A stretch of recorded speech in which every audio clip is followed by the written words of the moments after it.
We call them enablers. We call them apologists.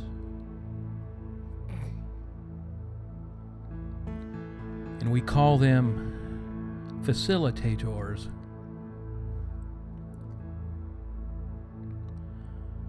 Polite little terms for the men and women, typically the closest of men and women, are family members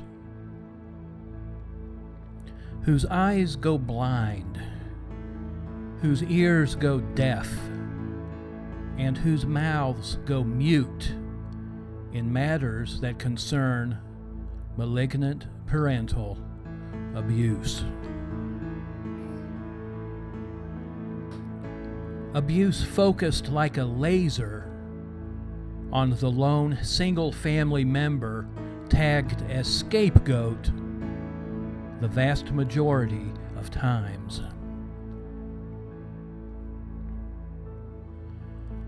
One question that dogs the minds of so many men and women forced into this role of scapegoat is this: why didn't anyone in the family stand up for me? Why won't anybody in the family take my side?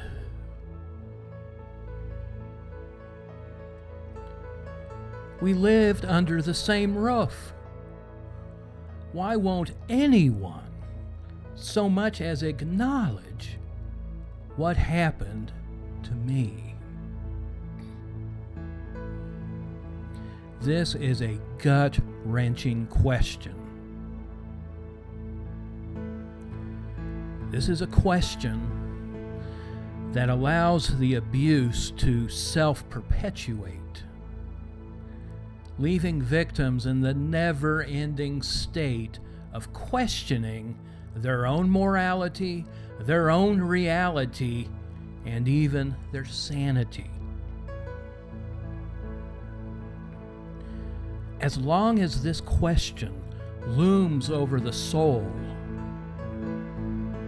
the victim's conscience knows no reprieve, while condemnation reigns supreme. Why won't one sister? Why won't even one brother? Why won't one cousin? Why won't a grandparent? Why won't one aunt? Why won't one anybody stand up for me?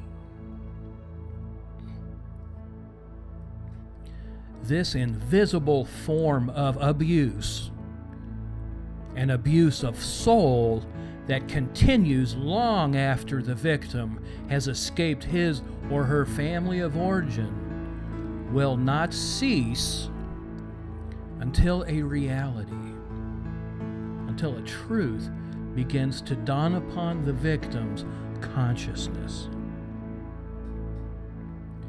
And I'm going to feebly attempt a summation of that truth.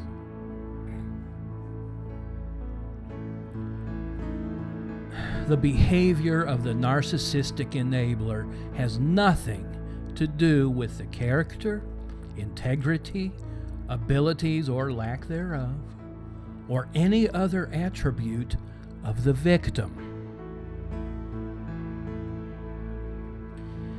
It is a lack of character, a lack of integrity, and a lack of self-respect working in the enabler that compels him or her to choose sides with the abuser rather than the victim.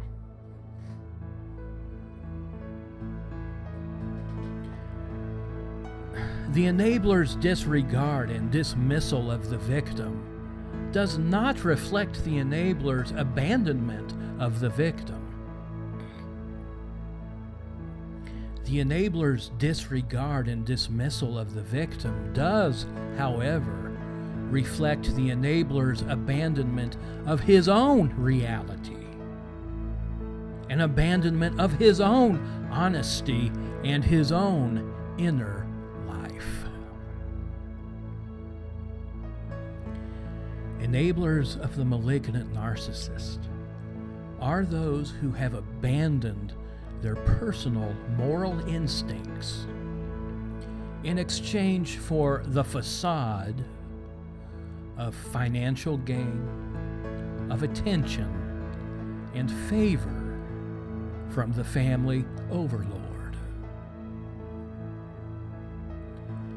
The enabler abandons his own inner reality in exchange for the psychological, and in many cases, financial protection that is afforded by the narcissistic leader.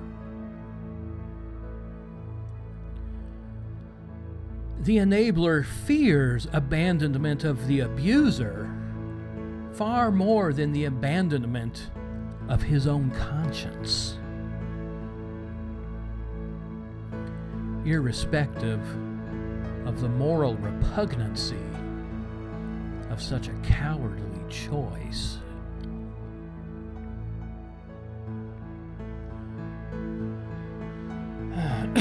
Enablers are of shamefully weak character. Worse, enablers have proven themselves to be of corruptible character. The Bible has much to say about those who enable, protect, and facilitate evil people. And it is not very flattering.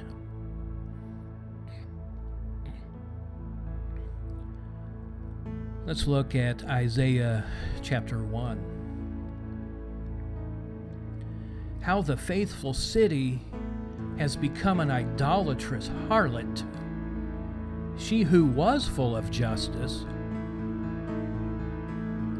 uprightness, and right standing with God once did lodge in her, but now murderers. Your silver has become dross.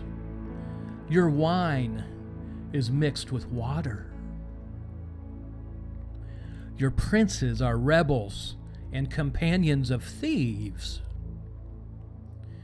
Everyone loves bribes and runs after compensation and rewards.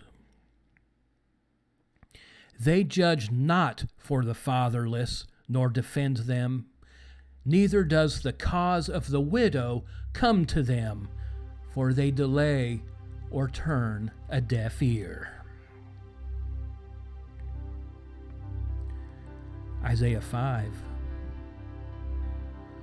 Woe to those who call evil good and good evil, who justify and acquit the guilty for a bribe, but take away the rights of the innocent and righteous from them.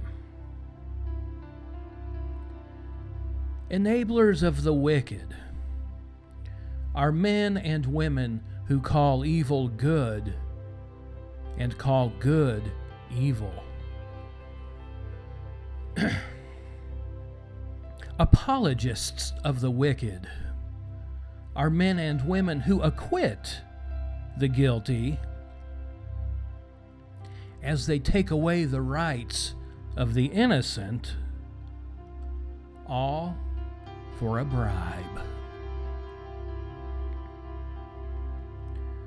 Protectors of the wicked are men and women who refuse to take up the cause of the oppressed. They choose instead to run after compensation. They run after rewards offered by the wicked ones they are protecting. The Bible describes the narcissistic enabler in your life with one single word: a prostitute.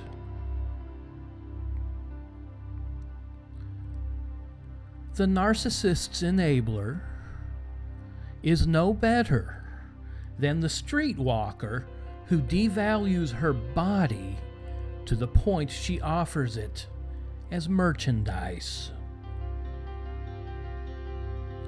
Rather than debasing his body, however, the narcissist's enabler devalues his own conscience. He devalues his own sense of worth. He devalues his own truth. All of this for the approval of a man.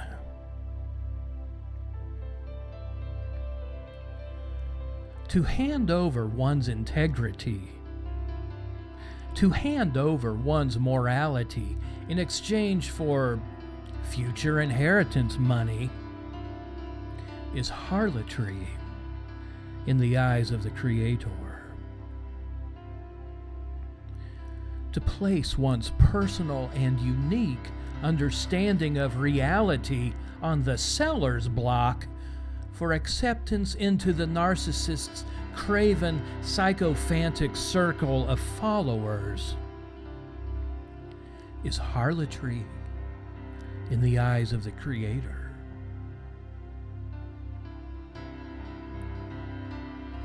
The man is a prostitute who longs for a glance of approval from the narcissist more than he longs for the welfare of a family member he has known his entire life.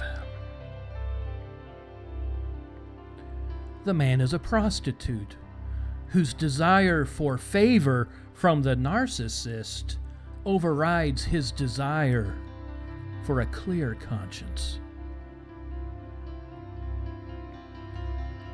The man is a prostitute who allows his sights to be set on the promise of an inheritance,